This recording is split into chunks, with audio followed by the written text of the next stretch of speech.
Hey guys, and welcome to episode 13 on the Health Spot with Omar. In this episode, I talked to Jenny Goodman, a qualified medical doctor who realised that she wasn't taught why illnesses happen and what to do to prevent it. We talk about toxins, her new book, and preparing for winter. Enjoy. Hey, Dr. Jenny. Hi, Omar. Hello. Hello. How you doing? Hi, I'm all right, thank you. How are you? Yeah, very well. Just another stuff done. So I'm just glad. Okay. I'm just glad I got you your time for today. So thank you so much. The timing works out really, really well, actually, because last night I just finished a big chapter of my next book. Interesting. Take a day or two off between chapters anyway, so this works out very, very well. Amazing. So tell me about your new book, or can you? Well, I can't very much. I can say it's going to be published on the 5th of September next year. Okay. Chelsea Green. Chelsea Green are a fabulous, very eco-aware publisher. But even though it's not being published till September next year, I have to hand it in at the end of January. Oh, wow. And they haven't given me long. So yeah, I'm very busy, but I'm very happy to have finished a major chapter. And I can tell you what it's about. Great. If you've read this one, right? Oh, that looks similar to this one. Yes, exactly. So you know that chapter 7 is about environmental pollution and what it's doing to our health. Well, the second book, in a way, is like a big expansion of that chapter 7. It's Amazing. all about environmental pollution on all sorts of levels and what it's doing to our bodies and the reasons for it, the reasons why it's so hard to fight it. So it's political, Okay. as well as medical. And it's really tying up, and this I can say, it's tying up the health crisis with the environmental crisis. Is it actually even more interesting that you mentioned it, that you're writing about this book, because it's one of those things that I wanted to kind of touch on based on staying alive in toxic times. Yeah. So yeah, but before we begin, for those who do not know you, if you could just let everyone know who you are and what your credentials are. Hi, so good to meet you all. My name's Dr. Jenny Goodman, and I graduated from medical school a very long time ago, 1982, having entered as a very enthusiastic young woman, really excited that I was going to learn how to make sick people better, which I didn't really learn very much about. And I was also hoping to learn the causes of illness and therefore how to prevent illness. And I learned nothing about that at all. And even to ask the question was remarkably taboo. So fast forward many years, with all these unanswered questions that I still had from my medical training, I discovered the British Society for Ecological Medicine. And that's a bunch of mostly ex-GPs, disillusioned like myself with giving out the anti-drugs, as I call them, the antibiotics, anti-epileptics, anti-inflammatories, antidepressants, anti-hypertensives, anti-everything, and wanted to learn what the body was saying with the symptoms it was producing, how to get alongside the body and support the immune system, support all the body systems, rather than fighting the body's processes.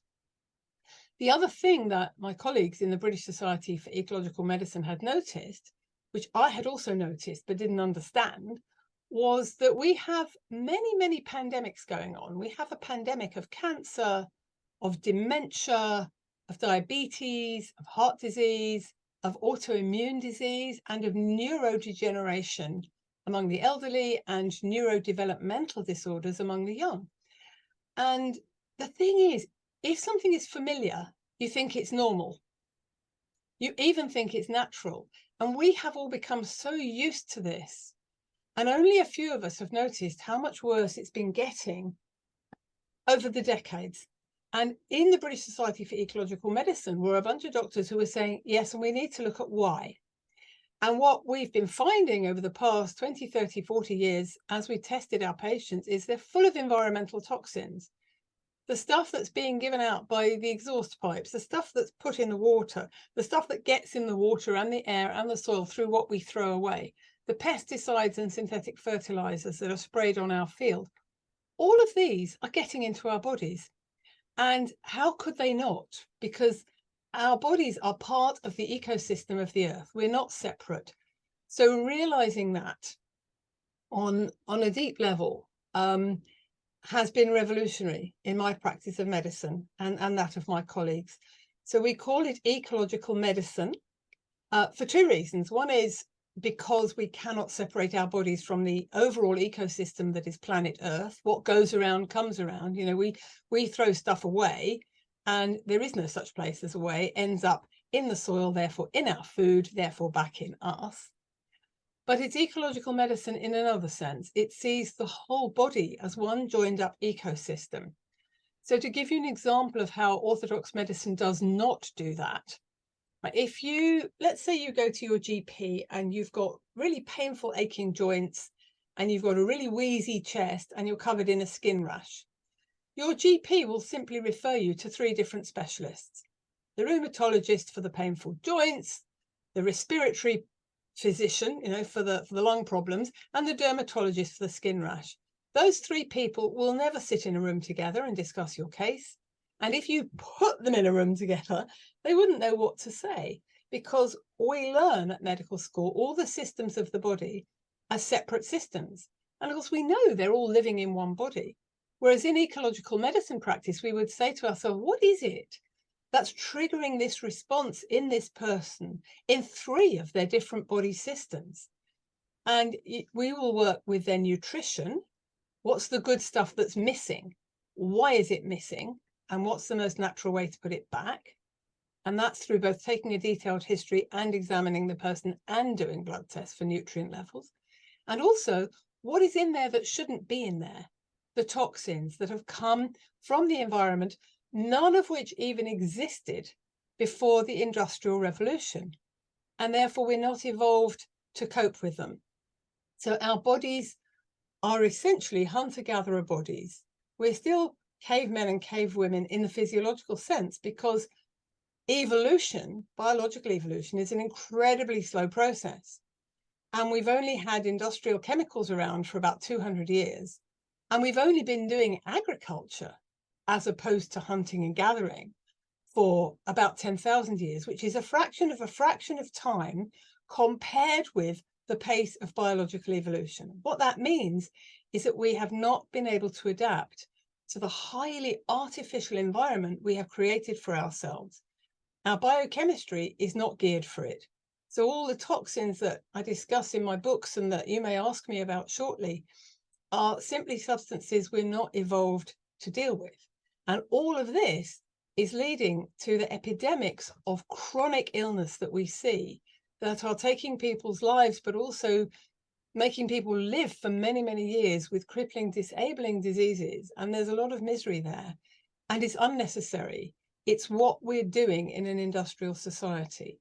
And there is an awful lot we can do to change it, both on the individual level to protect ourselves and on the collective level to challenge those who are putting these pollutants into our environment and thus into our bodies in the first place. Wow. Wow. And how did you guys work out that it's actually the toxins are affecting us for these epidemics and all these issues that are coming up? How do you find out about that? Because I can imagine if you had a clean slate and you're just like, you know, probably working out, okay, what could it be? You probably had like a long list of like crossing it out, but I would like to know, and I think for the listeners to understand, how did you work that out? What was that process like? I can't take any of the credit for that, because that was all done before I discovered and joined the British Society for Ecological Medicine. I think we should probably go back to 1962 to Rachel Carson's book, Silent Spring. Ah, it's so funny you mentioned that, because I had a previous guest who talks about having a healthy home, and that was her favorite book. Yeah, so she was an amazing pioneering woman, and she discovered that the pesticides that were already in the early 60s being sprayed on all the crops were damaging the earth. They were damaging all the living species, the other plants and all the animals in the earth, and they were damaging human beings. She herself ended up with breast cancer. And of course, when you've studied chemistry, you can study the chemistry of these substances and what they do to us. So if you look at pesticides, and if you look at plasticizers, the chemicals in plastics like phthalates and bisphenol A, you see that they are estrogen mimics. They're estrogenic. They look like estrogen. So they sit on the receptors that we have on our cells for estrogen. they sit on these estrogen receptors and they trigger a response in the body that's a bit like estrogen, but exaggerated, distorted. Occasionally, they block estrogen and have the opposite effect of stimulating the androgens. But, you know, when you look at the chemistry of these things, you think, well, there's got to be a link between the pesticides and epidemics that we're seeing of breast cancer, of endometrial cancer, that's cancer of the lining of the womb, possibly ovarian cancer, possibly prostate cancer, all these things. So that's the evidence from biology and biochemistry. But then there's epidemiology, people who look at trends. And there are now thousands and thousands of studies showing that people who are exposed, for example, to pesticides, or for example, to heavy metals, have a vast excess of these kinds of diseases. So we've got the evidence from the lab, from biology, but we've also got the evidence from statistical studies. And the most extreme cases, of course, are people who work with these toxic substances. So, for example, in farmers who work in Africa spraying pesticides on cotton, because most cotton is not organically grown yet, their children suffer terribly from lowered IQ and all sorts of other diseases. I mean, hundreds of farmers die every year in Africa because of the spraying of pesticides, and in India as well, because they're handling it. But these are just the most extreme cases. So these are the people who handle these toxins as part of their daily occupation. But, you know, for the rest of us, you know, if you're wearing a cotton t-shirt and the cotton was grown using pesticides and that's next to your skin, is it leaching out? I suspect it is. There aren't many studies yet showing that.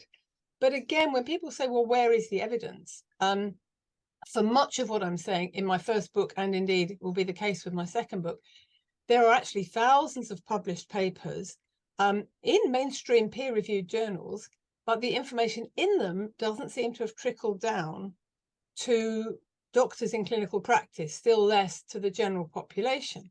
But there are other areas where there aren't many studies because every study has to be funded. Who funds academic studies? Increasingly, it's the drug companies who are trying out their own drugs.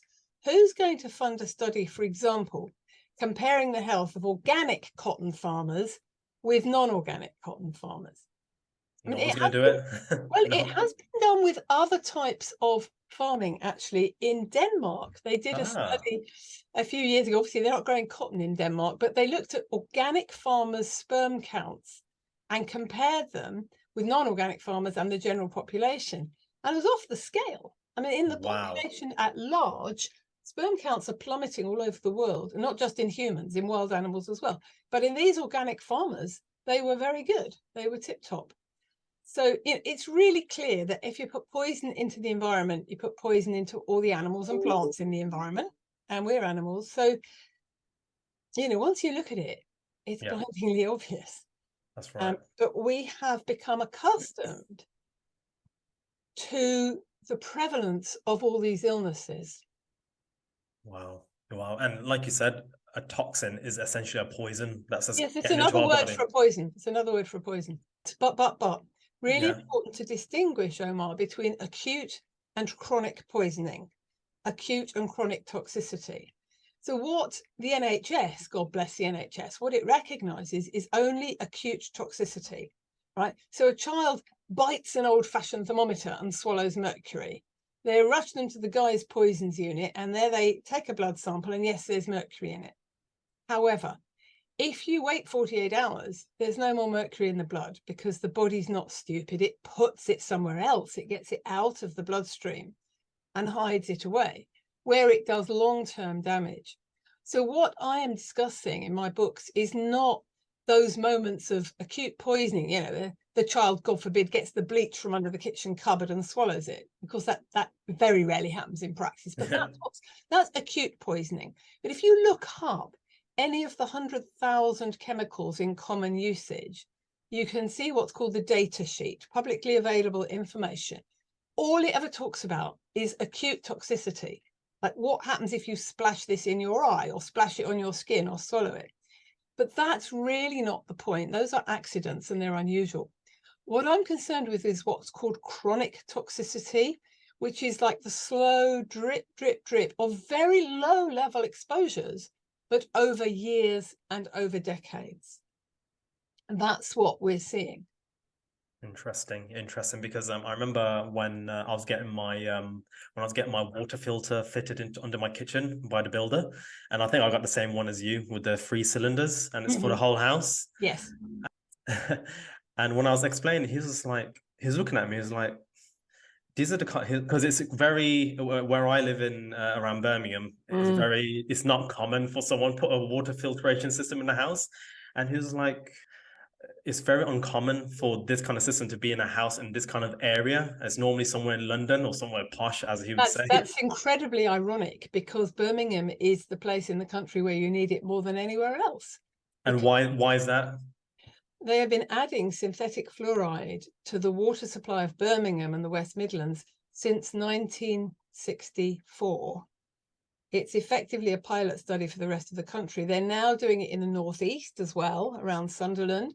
Wow. And last year, the government passed a bill saying they were going to put fluoride in the water supply everywhere in the whole country.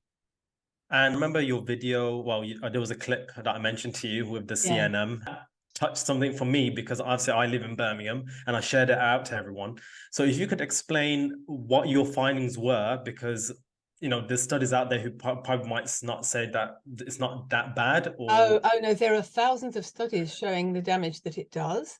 Okay. And the references, some of them are in my first book, Staying Alive in Toxic Times, and many, many more of them will be in my second book. But there are also many of them on the website of the Fluoride Action Network, which is in America, and there's an equivalent in the UK. And there's a wonderful book, many books actually. There's The Fluoride Deception by a Guardian journalist whose name escapes me at the moment. And there's also a book called The Case Against Fluoride by Dr. Paul Connett. That's Connett, Dr. Paul Connett, The Case Against Fluoride. He pulls together all the evidence. But fluoride is a rather different story from almost all the other forms of pollution that I discuss in my books and that are making us ill, because almost all the other forms of pollution are accidental. They're careless. Okay, so the farmers are spraying pesticides on their field. They're not intending to poison people. They're just trying to get rid of the predator, the pests or the weeds or whatever, herbicides, if they're trying to get rid of weeds.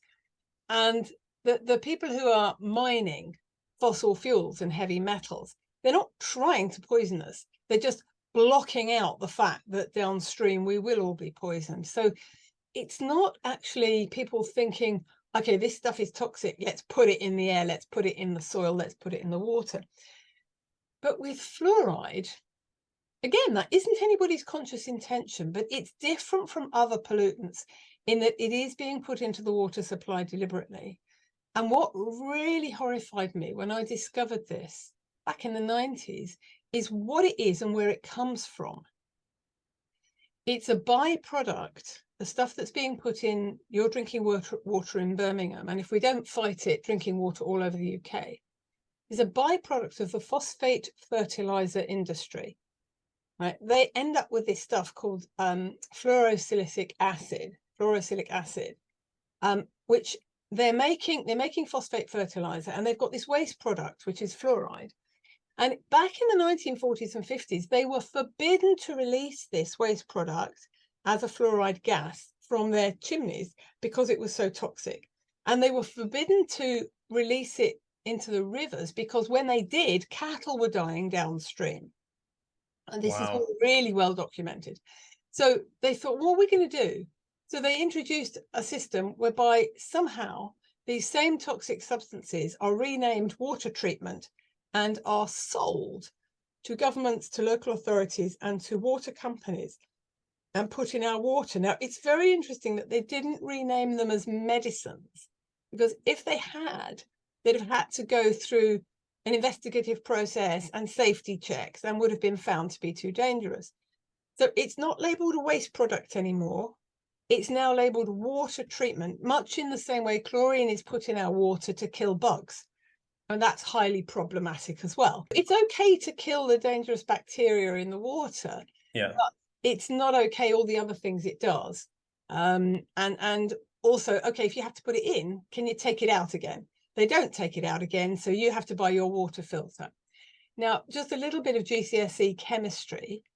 If you remember or if you're as old as I am, O-level chemistry, if you remember the periodic table of the elements, which is a fantastic chart that basically puts every substance, every element on the planet and possibly in the universe into a system, a little pattern.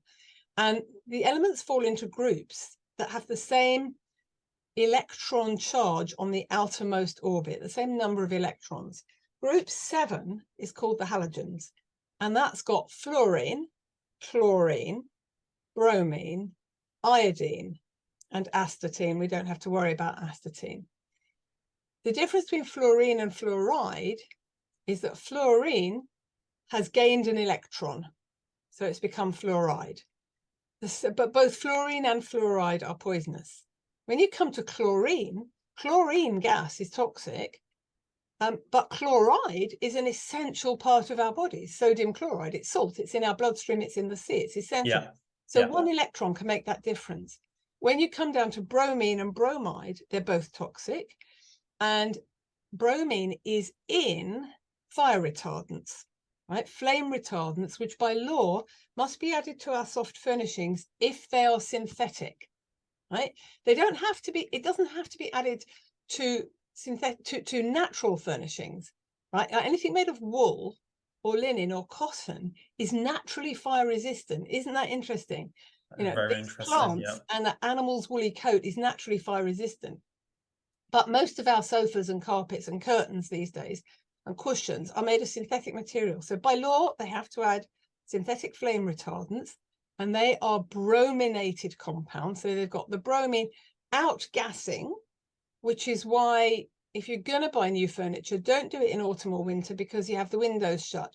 Do it when the weather's warm enough to have the windows open and let those substances outgas, but preferably by either second hand, so it's already outgassed, or soft furnishings made of natural material, which is increasingly possible to do in this country.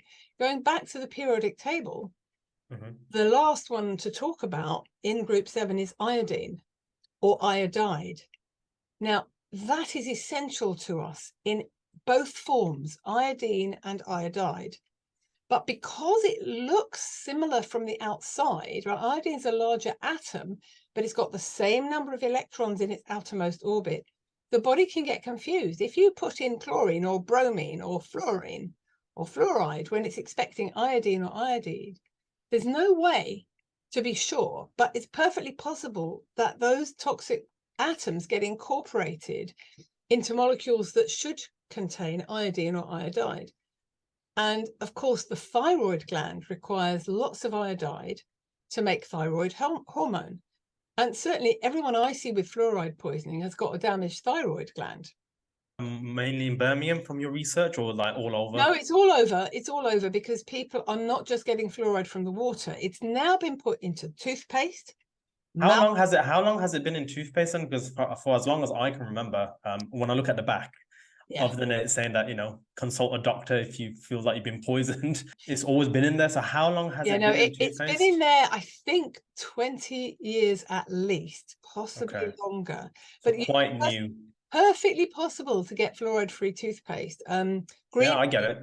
Green people make a fluoride-free toothpaste. Some of Kingfisher's ones are fluoride-free as well. But it's in the toothpaste, it's in the mouthwash, it's in dental floss.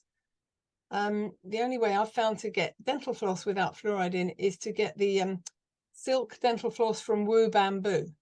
Right? It's not quite as smooth flowing. It's a bit harder to use, but it's perfectly all right. Okay, Woo Bamboo dental floss.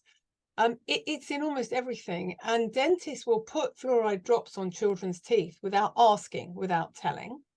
And some dentists are instructing children to brush with fluoride toothpaste and then refrain from rinsing, right, so that they swallow it. Okay, the evidence is fluoride, first of all, damages children's brains. It is lowering IQ. Now, there are parts of the world, particularly in China, where there's naturally occurring very high fluoride in the soil. And the kids there have a much lower IQ than children of equivalent socioeconomic status in the next village along where there isn't fluoride in the soil. So we know whether it's natural or synthetic, fluoride damages the brain. It definitely damages the bone. Ironically, it damages the teeth as well. It's associated with an increased risk of breaking of the bone. It damages the ovary, the kidneys, the thyroid gland. I actually looked last week for if I could find an organ or body system that was not damaged by fluoride. And I couldn't find one. The point about it is it's not a nutrient. It has no place in the body, but it looks a bit like iodine and iodide, which are vital nutrients, and it may do a lot of its damage by pushing them out. The good news is, the positive flip side is, by taking a little bit of iodine, you can push the fluoride out of your body, so long as you've stopped putting it in by doing what you've done, which is getting a jolly good water filter. Yeah, interestingly, I think it was a couple of years ago, there was a paper about how it said that it took fluoride out of these rats by using turmeric. I don't know if you ever saw that one. No, I didn't. I was trying to find it and send it over to you by email. It's on the what's the main one called where everyone gets all their research from with the it's got the PMID code with it as well. Right. PubMed, I think it's called. PubMed. Yeah. I remember seeing that a couple of years ago. I was like, oh, interesting. So like, there I go. Turmeric, got my raw turmeric, and I just juiced it and I just drank it. I mean, the thing is that Indian people have been very sensibly putting turmeric on their food forever, and they have much less dementia than we have. It's very protective of the brain. It's a natural anti-inflammatory, and it's good for detox. So that makes sense. But I mean, I look at nutritional deficiencies all the time, and iodine is probably, along with magnesium, the nutrient that I find deficient most frequently. Is that because of the fluoride in the water? It's partly because of the fluoride, not in everyone's water yet, thank goodness. It's in everyone's water in America and in the Republic of Ireland. Nowhere in mainland Europe. They're far too sensible. They've not put it in. And as I say, in some areas in the UK, and if we don't fight in all areas of the UK, but as I say, it's also in toothpaste and so on. And there's chlorine as well. So the chlorine and the fluoride are pushing the iodine out, but also there are not many dietary sources of iodine. Basically, you only get iodine in food that's grown in or near the sea. So that means fish. So if you're vegetarian, proper vegetarian, and not eating fish, you won't get any iodine from that. And of course, it's in seaweed. If we're vegetarian, we need the seaweed, absolutely. And of course, you look at somewhere like Japan, seaweed's a major part of their diet, and they have plenty of iodine. Interesting. And they have a much, until they change to a Western diet, they have a much lower rate of breast cancer because the breast tissue requires large amounts of iodine and vitamin D and omega-3, which is from fish. Yeah. Breast cancer is an epidemic. It's an absolute epidemic. And everyone I've seen with it has had vanishingly low iodine levels. Wow. But also low vitamin D, sometimes low vitamin C, and low omega-3 as well. So for someone in the UK who's low in iodine, in the UK, probably difficult to get seaweed. So what's the best way? Is it not? You can get it in either a Japanese supermarket or any health food shop. It's called nori or wakame. Any of those types of dried seaweed. You just chuck them in a casserole. Whether you're a carnivore or vegetarian, you chuck them, or vegan, you chuck them in a casserole, and you don't actually have to eat them at the end of the cooking. The iodine will have gone into the food. And you can get iodine supplements. You want to get one that's got a 50-50 balance of iodine and iodide. It's quite there's such a polarizing view of different diets. And one bit I loved about your book is when you gave the story about Ben and Sophia. So if you could just give an explanation of Ben and Sophia and how you think how everything has turned up the way it is right now in the current climate. Yes. So people often say to me, should I be carnivorous, pescatarian, vegetarian, vegan? And I say, yeah, all of the above, depending on your body, your hormonal status, your age, where you live, the climate where you live, what grows naturally where you are, whether you're pregnant or not, and what time of year it is. Okay, so what I suggest in my book about this, if you want to go vegan, do it in the middle of the summer. It's not a problem in the middle of the summer because there's so many fruits and vegetables that what with the fruit and the veg and the beans and the rice, you can just about meet all your nutritional needs, and you've got the vitamin D from the sunshine. If you're vegan through several British winters, where are you going to get your vitamin D from? Right? The only source of vitamin D for a vegan is the sunshine, which is why it's much easier to be vegan in India than it is in England, especially the north of England, because there ain't enough sunshine. Even in an exceptionally good summer, you have to go outdoors, right? It's no good sitting at your computer. You have to go outdoors. You have to have short sleeves. You have to be wearing either shorts or a short skirt and get serious amounts of sunshine on your bare skin every day throughout the summer. If it's a good summer, that will just about last you to December, January. Okay, so by February, March, unless you're supplementing vitamin D through the winter, you're going to be deficient. Now that's slightly gone off course from what you asked me. Yeah, it's great. It's great. Help me get back to that thread. The example of Ben and Sophia. Yes, okay. Why are we in the situation Right. where so many different people saying, oh, carnivore's great, it's better for you. Vegans, like then you have all these vegans and carnivores and plant-based people just attacking each other, saying, no, this ain't right. And when I read that example, I was like, it was brilliant. You just literally just got it down to a T. So if you could explain that example. Okay, so basically, everyone who's found the diet that works for them will write a book about it and say how wonderful it is, and they'll be all evangelical and want everybody else to eat like that because they really care and it's worked for them. They think it'll work. They forget that all of our bodies are different, and also that a diet that might be absolutely brilliant and really healing for you for 6 months maybe shouldn't be continued for 5 or 10 years. So with Ben and Sophia, the example I gave was Sophia is strictly vegan.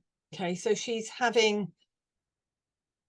porridge for breakfast with nuts and berries. She's having lentils for lunch, and she's having brown rice and a seaweed salad for supper. Okay, now she was previously suffering with crippling arthritis. She was in agony, and she's really happy because now she's done this really strict vegan diet. She's been on it for 2 months. All her aches and pains have gone.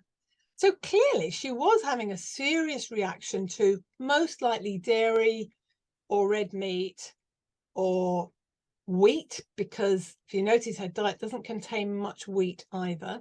Anyway, she gets better. Now that's fantastic. She has cured her arthritis, but if we revisit her 5 years later, she's profoundly depressed and she's actually at suicide risk. And that's because there is no vitamin D in what she's eating, whatever.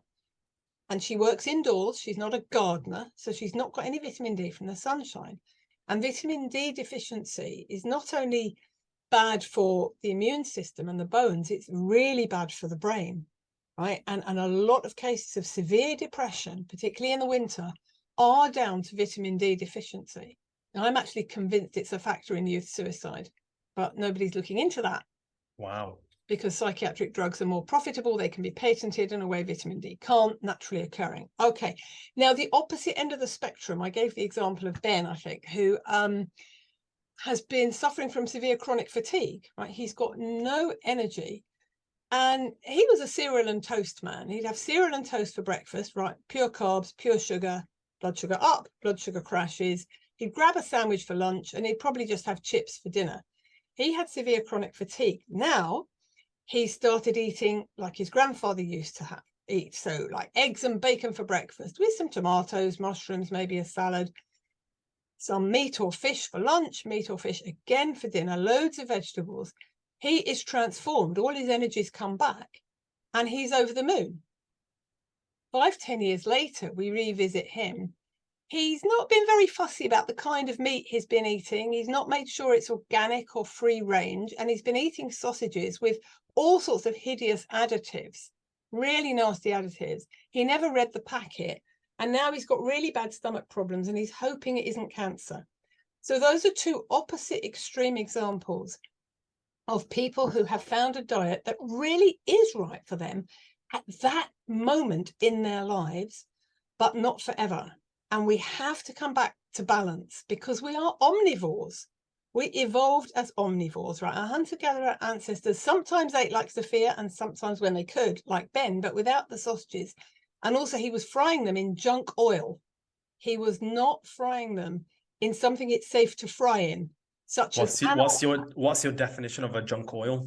Okay, it's been processed. So first of all, let me say what the good ones are. I'd be happy to fry anything in organic animal fat, right? That is not something you have to buy. You cook your organic, free-range, humanely reared chicken or beef or pork or lamb or whatever it is, and you catch the fat. You keep it. You separate the protein gel, which won't last, and you keep the fat in the fridge. It will last for weeks, and you fry in that, right? It's used to being at the temperature of an animal. So it's okay to heat it because we are warm-blooded animals. The fat in our bodies is liquid. Coconut oil, even though it's from a plant, is unusual in that it's also a saturated fat, and like lard or butter or dripping, it won't be damaged by the heating process.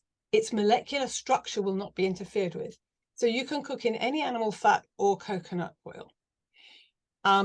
But with vegetable oils, right, they come from a plant. They've got to stay at a reasonably cool temperature.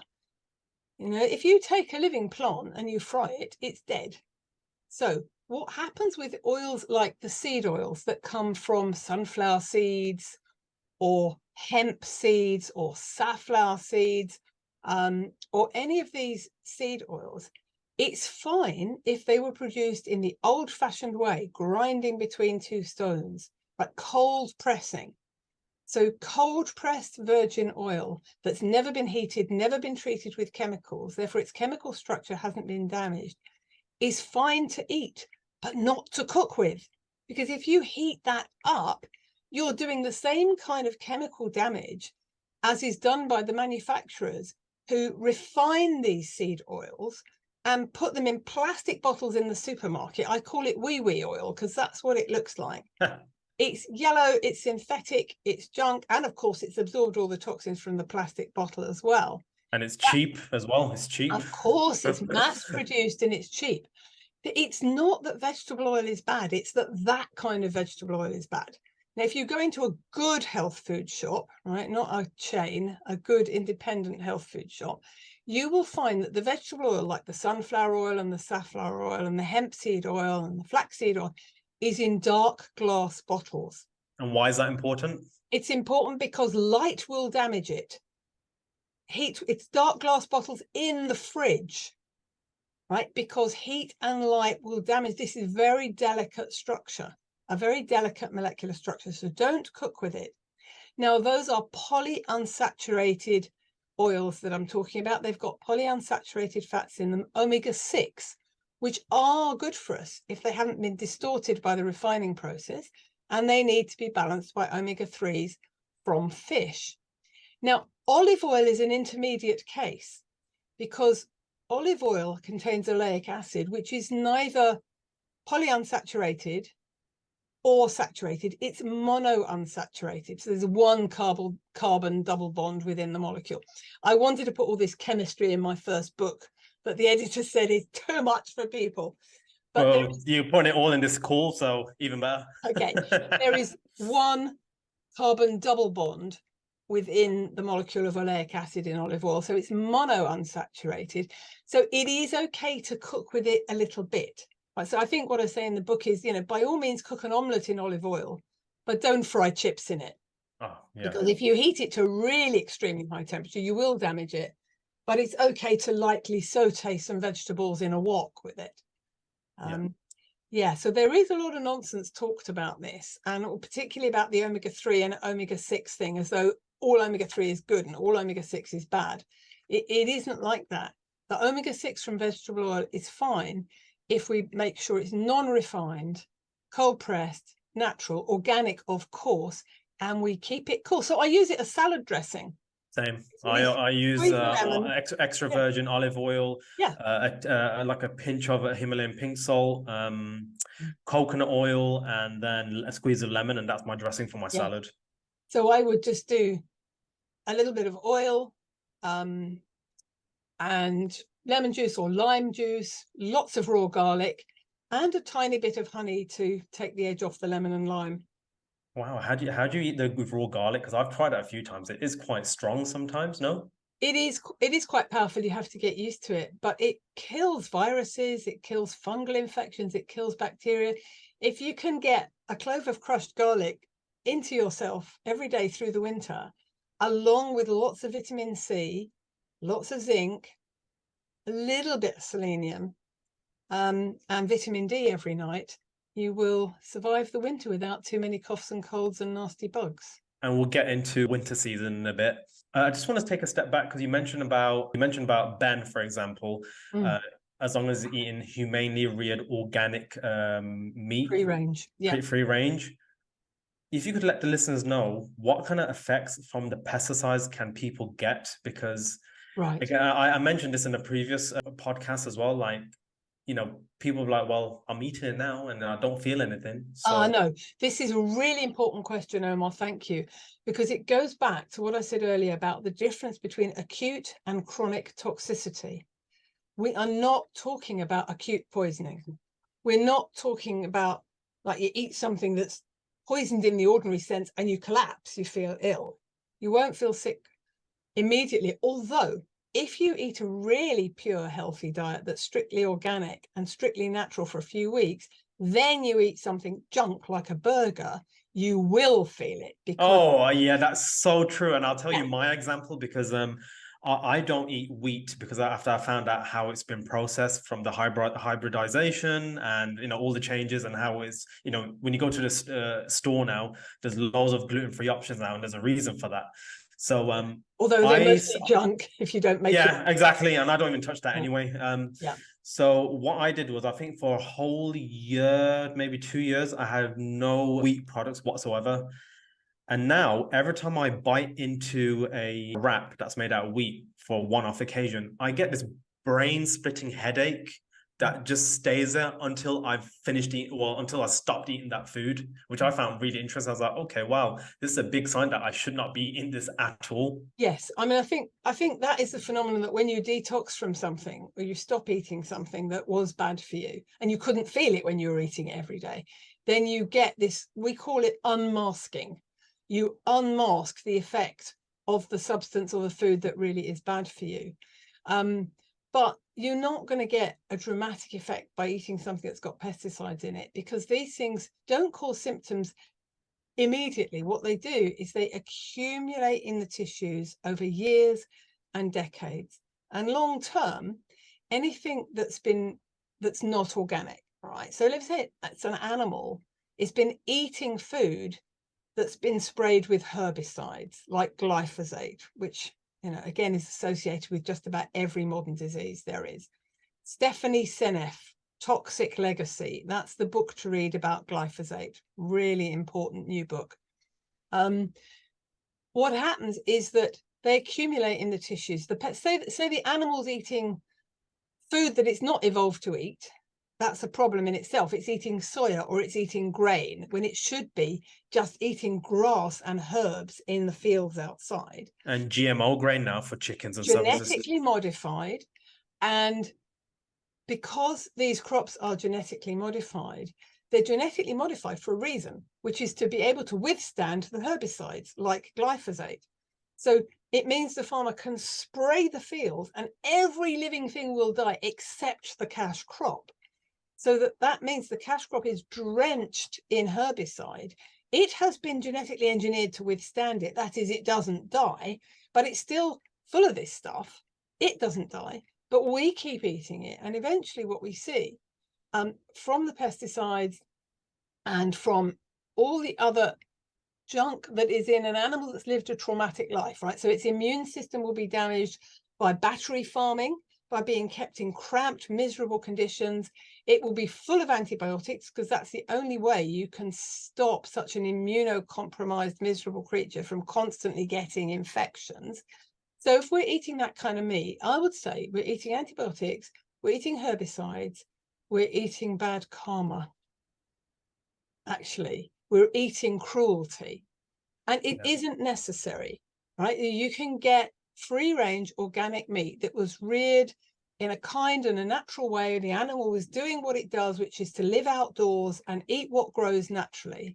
And if you come back to me and you say, oh, but it's more expensive, I will say, if it's twice the price, eat half as much. Instead of eating your junk chicken 3 times a week, eat a really healthy, guilt-free, free-range organic chicken once a week, because we don't need much meat at all. You know, I mean, I do think we're eating more meat than we need, but many of us need some from time to time. Again, I always go back to our hunter-gatherer ancestors, because we are them in a sense. And if you look at how they lived, they weren't hunting all the time. They would go hunting maybe for 3 or 4 days, the men, maybe once a month. If they were lucky, they'd catch something, bring it back. Everybody would feast on it for a couple of days, not just on the muscle meat, which is all we eat now. Yeah, I was about to say, they ate the organs, the kidneys, the livers, everything. And the liver, the kidneys, the brains. I have a theory that the postmenopausal women would have eaten the ovaries. And they ate every single bit, including the fat, which is where all the vitamin A, vitamin D, and vitamin E are. And then they were vegan for a month, because there wasn't any more. You couldn't hunt all the time. You'd run out of energy, and you'd run out of animals as well. There was an ecological balance. They didn't want to hunt any of their natural food to extinction. And so they would be gathering plants and roots and nuts and seeds and berries in season, but that wasn't all the time, mostly green stuff. And by the way, I think it's a complete myth that hunter-gatherers didn't eat carbohydrate. They would dig up the roots, you know, the equivalent of potatoes, yams, whatever, and they didn't just eat it. They crushed it and made it into flour and baked bread, you know. So they did have their carbs, but, you know, they were running 20 miles a day to catch their favorite dinner, so they burnt it off. I don't tell people to be completely carb-free. I tell them to be sugar-free. Oh, that's another topic. Sugar, that's a whole another topic. Willpower alone sometimes doesn't help, does it? When you're trying to get off sugar. So what do you say about that? Because a lot of people who start like, okay, I'm gonna get off sugar, and they're literally like killing themselves not to have it. It's almost impossible. It's a highly addictive drug. It's more addictive than heroin. But the thing is, here's the evolutionary perspective. We are wired by evolution to crave sugar, because until the agricultural revolution, and actually for most of us until a few hundred years ago, there was hardly any sugar available. It was just fruit in season. Fruit in season was our only source of sugar. So that craving was a survival mechanism, so that in the autumn, when there was fruit and berries, we would binge on it. We have loads of fruit, loads of berries, and that sugar would turn into fat, and we were laying down that fat to keep us going through the hungry winter, because there would be very little to eat through the winter. So that craving is an evolutionary survival mechanism that was immensely beneficial in an environment where we were always on the edge of hunger. Right? I mean, it wasn't as bad as people make out, but there wasn't much to eat in the winter. And so you had to have loads of fruit, which is sugar, to put on weight for the winter. Now, the winter never comes, and we have not just fruit, but vast amounts of concentrated sugar. Okay, so one of the things I say in the book is, actually it's okay to eat fruit, but it's not okay to drink fruit juice or to eat much in the way of dried fruit. What dried fruit has done is removed the water, so you've just got sugar and fiber. What fruit juice has done is to remove the fiber. You've just got water and sugar. So you drink 1 glass of apple juice, that is the juice and the sugar from 9 apples approximately. Now, wow, that's a lot. That's a lot. You could never eat 9 apples in one go, still less in a minute. You just couldn't do it. And so by removing the water or the fiber and concentrating the sugar into juice and dried fruit, we are giving ourselves an enormous sugar hit, which our ancestors could never have found in the natural environment. Not only that, we're growing plants like sugar cane and sugar beet, which concentrate the sugar. And then we process it and we dry it. And we have this stuff that John Yudkin called pure white and deadly in his book of that name, I think 1961, 62, long time ago. Pure white and deadly. And oh boy, was he attacked by the sugar manufacturers. So what you've got in 1 crappy chocolate bar, I'm not talking the 85% good stuff, I'm talking one commercial chocolate bar or packet of sweets at the supermarket checkout, is more sugar than our ancestors would have eaten in a whole year. So it's important to get this, because the sugar manufacturers, who always used to send us as junior doctors loads of leaflets saying sugar is good, it's good for you, it's good for your patients, it's a natural source of energy. It is natural, but it's natural in really tiny quantities. It's in plants. Plants make it.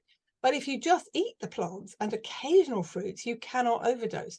Whereas now it's been industrially concentrated. As I say, there's more in one bar of chocolate than our ancestors would have had in a whole year. So it's not that the stuff is poisonous, it's the quantity, it's the concentration. Okay, that's why I said in my salad dressing recipe, a tiny little bit of honey is okay to counteract the lemon and lime. Raw honey, right? Raw honey. Yeah, of course, raw and ideally local, right? But it's about moderation in all things. Now, it's hard for us to be moderate in our sugar consumption because, like I say, the craving is inbuilt. What is unnatural is our environment, which is laden with sugar. But I often have to help parents get their kids off sugar. And I say to them, you know, mum and dad have to be off sugar as well, because if you've got biscuits in the house, you'll eat them. Of course. If you've got ice cream in the house, you will eat it. The only way not to is to not have it. But of course, when you go out to the shops, you may go out for a newspaper, but there will be a bar of chocolate there. Part of the way you can help yourself stay off sugar is firstly by understanding what I've just said, and so you stop beating yourself up about it. Right? The craving is natural and there's no point in feeling guilty. That really won't help. It's counterproductive. Second is don't get hungry. Eat 3 proper meals a day and anticipate that if you don't, you will get a sugar craving. Because if you're really, really hungry, what are you going to go for? Instant satisfaction. Sugar. And a good example of that, of what we've done at home recently, is like before we head out for the day, if we're going out for shopping or something, we have our lunch before we go, because what's going to happen is you go out, you haven't had your lunch. Yeah. But where are you going to go? It's going to be a fast food place. And Exactly. in the last podcast I did, I noticed that, and I've been to the back of restaurants. You can see they've got GMO soybean oil there because it's cheap, and they use it for everything. And when I went to London in the past, I think it was a couple of years ago, they had a big sign saying we do not use GMO soybean oil. I was thinking, why has this chip shop put that sign up? And then I then worked out, it's like a lot of restaurants are using it now. Yeah, that's right. But to go back to the sugar thing, yes, never go shopping when you're hungry, because not only will you go for junk, you'll go for the sugar. That's absolutely right. But there are other things you can do. You can introduce into your diet foods which are the opposite of sugar, like grapefruit, like blackcurrants, which are really sharp, like kale and dark green leafy vegetables, which are really quite bitter. And if you can learn to love those a bit, that helps shift your taste buds. You can retrain your taste buds. And I've done this with kids. It's actually surprisingly easier with kids than adults. It's faster.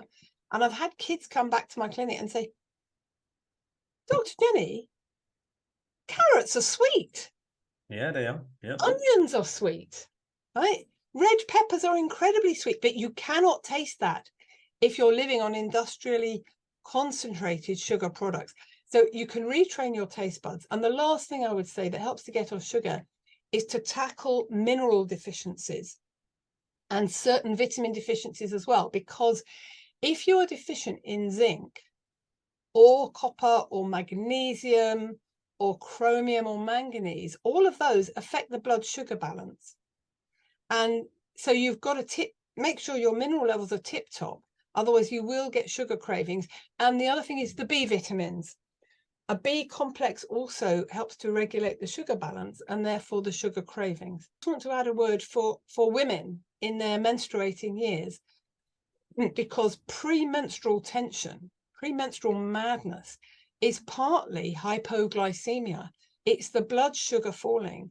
And I've had women say to me, look, I can give up the sweet stuff, but not in the 2 or 3 days before my period. I hear that a lot as well. So the thing to do when you're in that premenstrual phase is to eat frequent small meals with protein, with good fats, even with whole grain carbohydrate or potato, but not to get hungry. And some women in the last 2 days before their period, they need to eat like they're pregnant because the body thinks it might be. And so they need to eat every 2 or 3 hours, and that will keep the sugar craving at bay. And they also need to not beat themselves up. Yeah, yeah. And is it true that periods shouldn't be painful? They should not be painful. And there are several nutrients that can help if they are. Again, the B vitamins, particularly vitamin B6, but you shouldn't take it on its own. You just have it as part of a B complex. Secondly, magnesium, because magnesium relaxes the muscles, including the smooth muscle of the womb, the uterus, right? So if that organ is going to relax and let the blood out without cramping, you've got to have really good levels of magnesium. Thirdly, vitamin E. Vitamin E is important for all menstrual problems and all menopausal problems as well. And lastly, the omega-3 essential fatty acids, and the best one is evening primrose oil. So anyone who's got period pains and or premenstrual syndrome, I would say, yeah, evening primrose oil, vitamin E, a B complex, and loads of magnesium. Interesting, very interesting. Thank you for that. Just taking a step back, because you mentioned about giving kale for example, as to combat sugar cravings.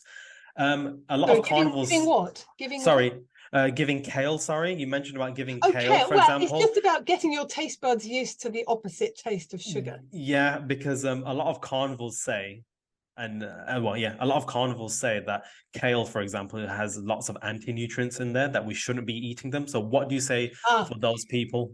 Yeah, what they're talking about is that two things I think they're talking about.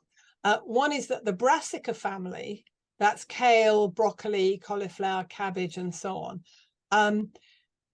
are slightly goitrogenic, right? They can be bad for the thyroid gland, but that's only if you eat them raw. So I wouldn't eat them raw.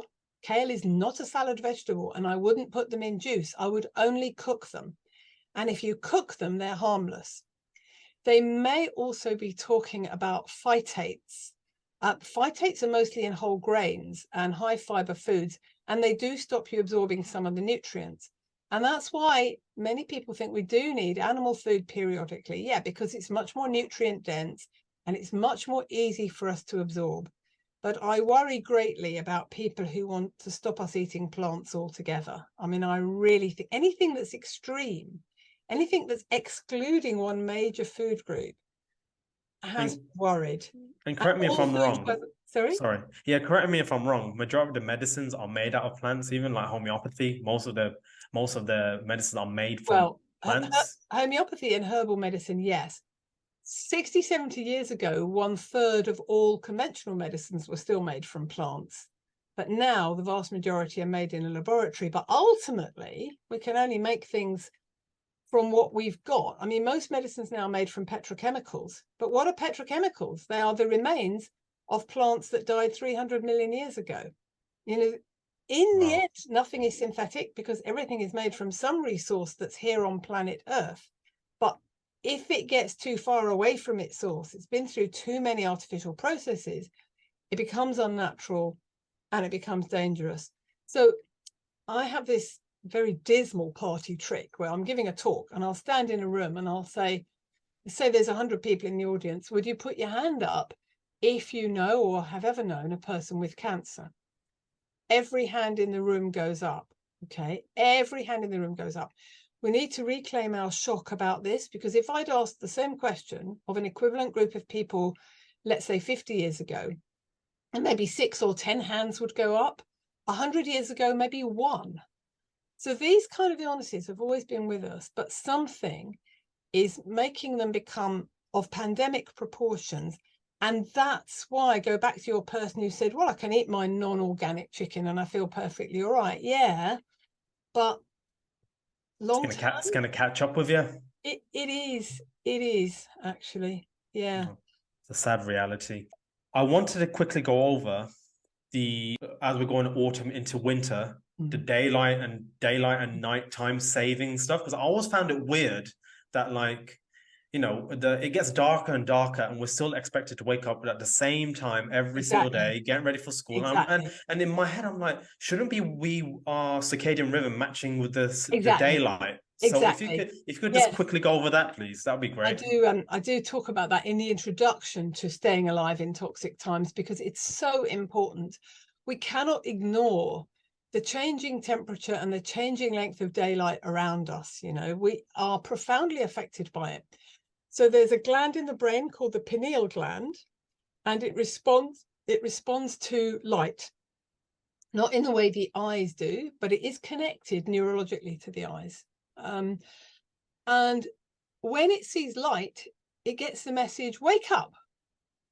When there's no light, it makes melatonin, which is important for children's development, and it's important for enabling us to go to sleep, right? So when it's the middle of December, right, and it's only light for 6 or 8 hours a day, depending how far north you are, we should be out and about as much as possible during the daylight hours, but then we should be in and we should be hibernating, right? Hiber means winter, right? So hibernating means wintering. We cannot act during the winter as we do in the middle of the summer, right? So the height of summer, stay up all night, party, play, do stuff, start new projects, go and socialize.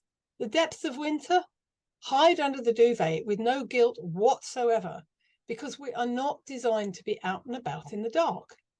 And that's why we get ill, because we fight these natural rhythms. I mean, we get ill in the winter because we're trying to live as if it was still summer. And we're just approaching the turning point now in mid-October. But of course, the changing of the clocks distorts our experience of this. And why did they change the clock? It's all to do with children crossing the road and farmers in Scotland. But, you know, if you want to start school an hour later in the middle of the winter, that's a good idea. Why not do that rather than actually pretending it's a different time? So in a couple of weeks, the clocks will go back and we'll all say, oh, it's getting dark earlier. No, it's getting dark only 2 or 3 minutes earlier than it did last night, but we've changed the clock. So that's a thing. I wish we could leave it the same all year round. There's a really good book about time called Pip by Jay Griffiths, Jay, Jay Griffiths. Well worth having a look at, because it shows how clock time has distorted our experience of what a teacher of mine called organic time. Can we live in organic time? Can we live according to the seasons? So right now, I'm trying to do a bit less. Okay. I'm trying to stay in more. And when it's dark, let it be dark. All right. Because if we have artificial light on and we're looking at our screens till midnight, we're giving our pineal gland in the brain the message to wake up, because light tells us to wake up and dark tells us to go to sleep. Our ancestors only had firelight. Now, isn't it interesting that firelight is red, orange? It's towards the infrared spectrum, which is healing and calming and conducive to going to sleep. But when the kids are looking at their phones, they're looking at blue light and bright white light, and they're waking themselves up. Very true and very interesting. So you talked about the importance of a dark light in the winter, the time changing.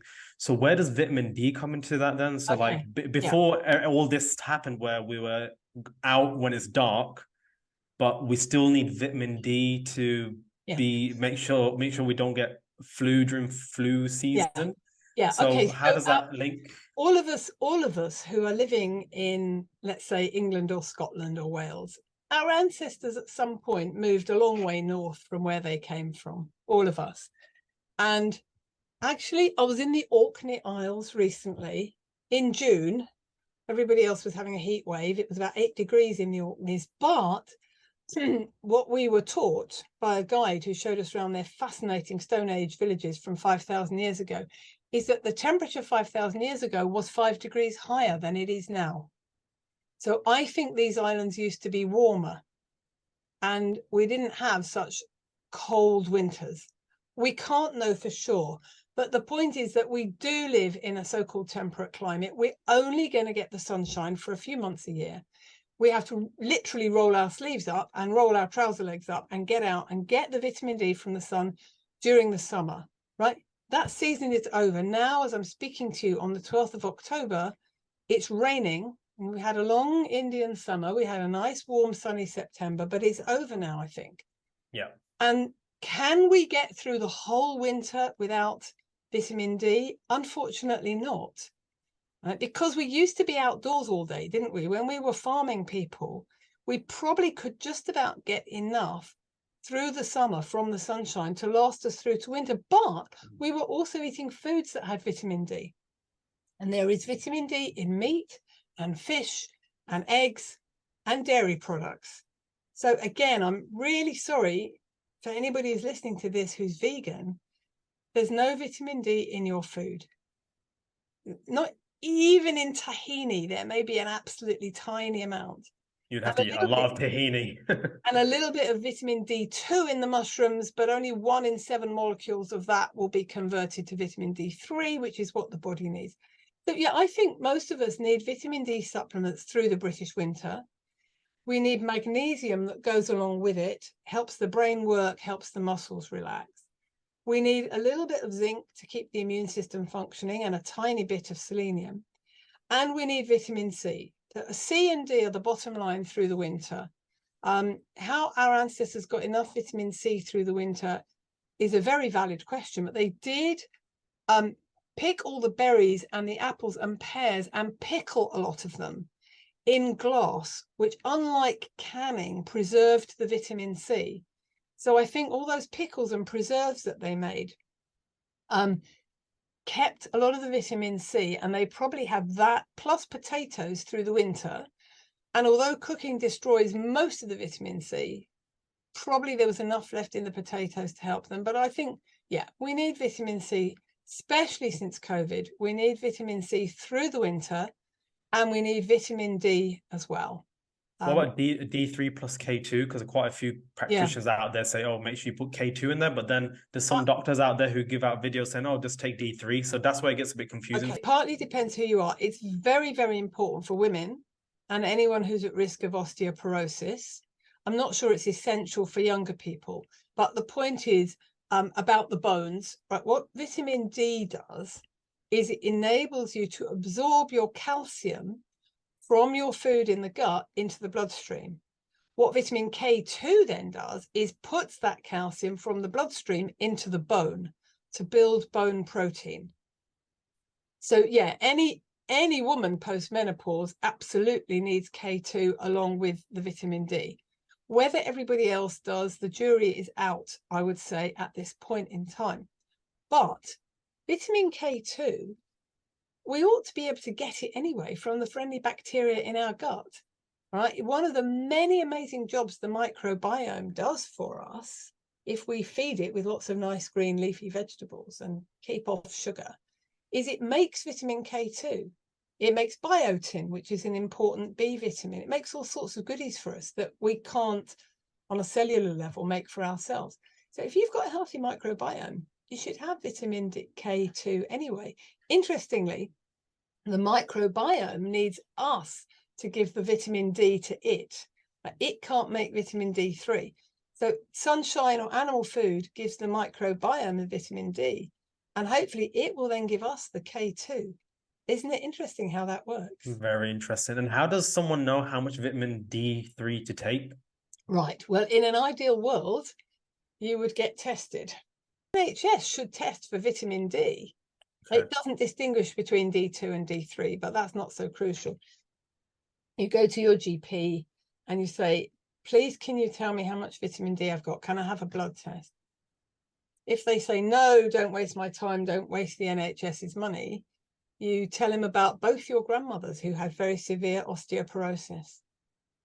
And if that fails, you're going to have to go privately to somewhere like Viva Health Laboratories.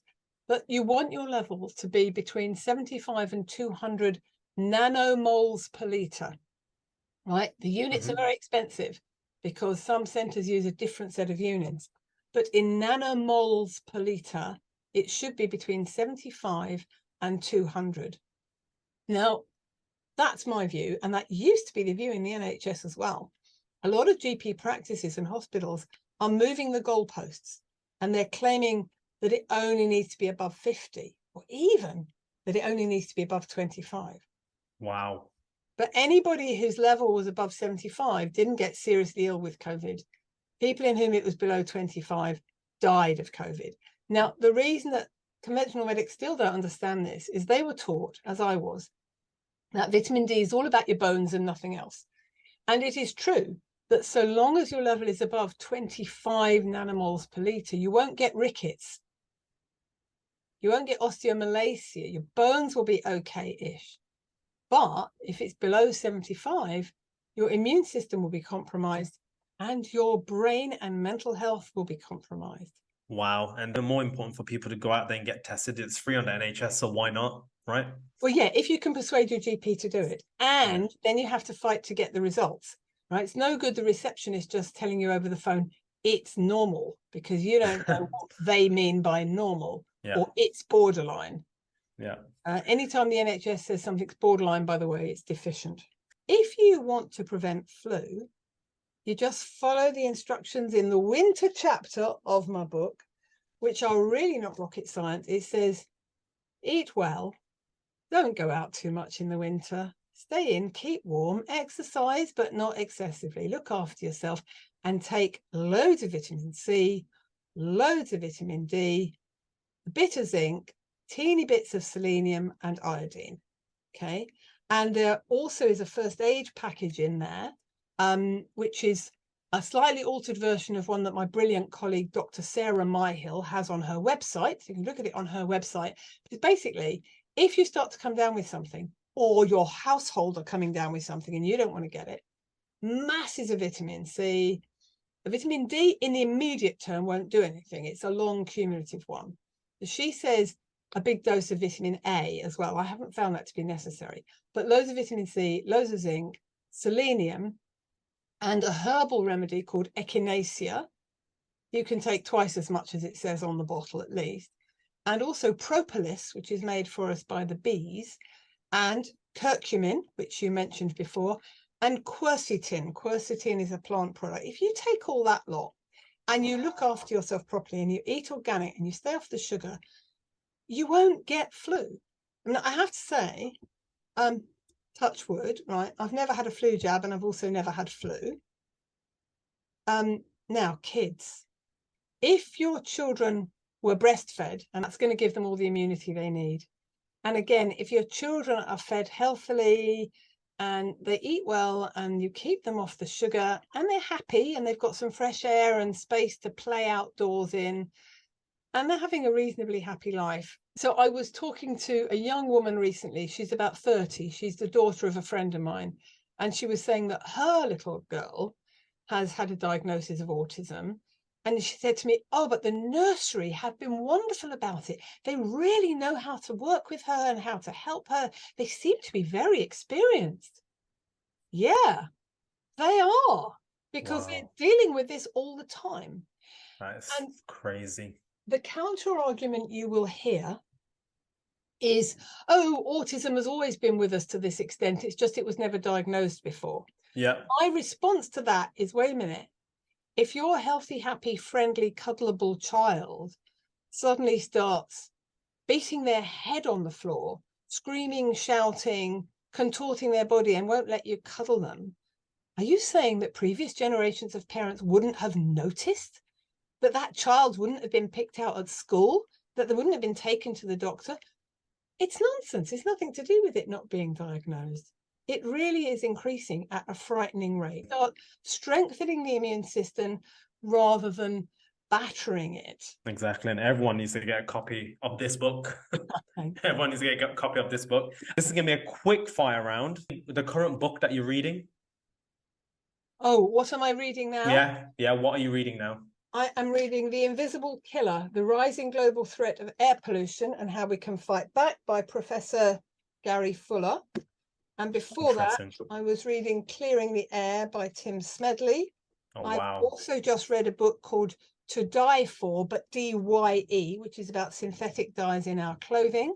And I'm also, because I'm reading lots of things at once because of what I'm writing, reading a book called Fiber Shed, about natural clothing and how we can go back to growing the fiber for our own clothes locally. Interesting. Your favorite book? It could be any book, not just those ones. It could be your favorite book of all time. If you had to choose it one. doesn't have to be non-fiction and anything to do with medicine. Can be anything. Okay. Middlemarch by George Eliot, the greatest novel in the English language. Cool. Your favorite meal? Oof. Oh gosh. No pressure. Smoked salmon, avocado, and cherry tomatoes. That's a starter. I tend to go into a restaurant, have 3 starters and no main course. Nice. The best health advice you've ever heard? Oh, listen to your body. Your favorite movie? Well, I saw an absolutely brilliant film the night before last, which was Ken Loach's film, The Old Oak. And I cried all the way through. So go with a good friend and a box of tissues, or preferably a material handkerchief. I'll keep that in mind. Okay, so this is a scenario. You've got a party dinner and you can only invite 3 people from past or present. Who do you invite? Can it be anyone in the world? It doesn't anyone in the world, anyone. Okay. I'll have Nelson Mandela. I'll have the Aung San Suu Kyi of 20 years ago, not the one of now. And, oh my goodness, can I have Einstein? You can have anyone.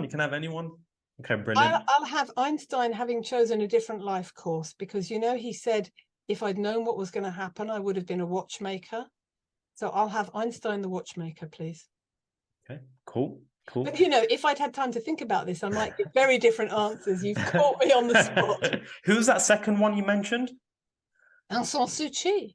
Yeah, who is that? She was the great liberation leader of Burma or Myanmar, but unfortunately, she seems to have gone over to the dark side because she's in prison again now, but she did nothing to stop the slaughter of the Rohingya Muslims, having been a great humanitarian. And this is something to do with power corrupting, I suspect. Yeah. But, you know, I might think of somebody else if you gave me more time. But that's why it's a quick fire round. Advice that you'd give to your younger self? To my younger self, don't let the bastards grind you down. That's good advice. That's really good advice. Okay, no, great. Believe your instincts, okay? Because I went through medical school knowing something was terribly wrong, but not being able to put my finger on it. So I would have said to myself, believe your instincts and know that not everybody in authority is telling you the truth all the time. And I wonder how many doctors right now feel that way. Well, I tell you what, in researching for this book about what pollution is doing to our health, I have read dozens and dozens and dozens of excellent books. Every single one of them, apart from this Gary Fuller, because he's a scientist at Imperial, I think. Every single one of them has been written by journalists, not by doctors. So I wonder if some of my fellow doctors are asleep at their posts. But not the people in the British Society for Ecological Medicine. They're my heroes, and they've taught me all I know. Definitely. All right, and that's it for the quick fire round. And just to finish up, your top 3 tips for living a healthy life? Well, I've given you one of them, which is listen to your body. Eat really strictly organic and free range. Filter your water. Okay, great. And the last question for this podcast, what does health mean to you? Feeling vibrant, feeling alive, feeling energetic mentally and physically, and being interested in everything and everyone, and taking a few moments to meditate every day. Okay, brilliant.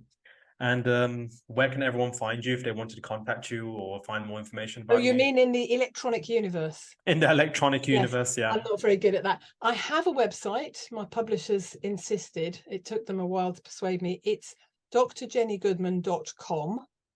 All right, that's the website, drjennygoodman.com.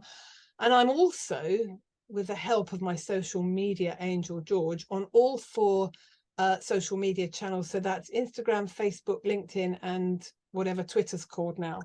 But I only deal with that indirectly. There's no point in messaging me that way. I never get it. But you can find all the handles or labels or whatever they're called on my website, which I think is drjennygoodman.com.